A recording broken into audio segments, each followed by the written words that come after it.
કચ્છ જિલ્લાના છેવાડાના રણ પ્રદેશ સુધી પુરુષોત્તમ રૂપાલાની ટિકિટ કપાવી જોઈએ એવા વિરોધના સૂર વહેતા થયા। ભુજ તાલુકાના ખાવડા વિસ્તારના રાજપૂત ક્ષત્રિય સમાજના યુવાનોએ રૂપાલાના વિરોધ પ્રદર્શન કરી સૂત્રોચ્ચાર કર્યા। યુવાનો બંધારણીય માર્ગે શાંતિપૂર્વક વિરોધ પ્રદર્શન કરતા હોવા છતાં કોઈ પણ કારણોસર પોલીસ દ્વારા ઘર્ષણ થયાનું જાણવા મળેલ। જો રૂપાલા સાહેબને હટાવવામાં નહીં આવે તો કચ્છ લોકસભામાં પણ ભાજપના ઉમેદવારને સહન કરવાનું થશે એવું આ આંદોલનોથી જોઈ શકાય છે।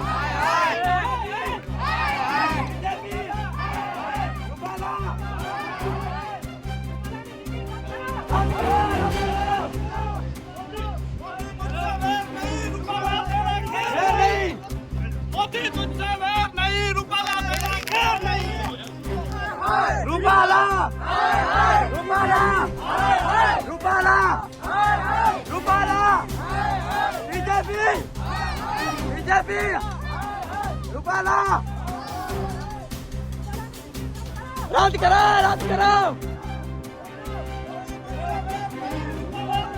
खैर नहीं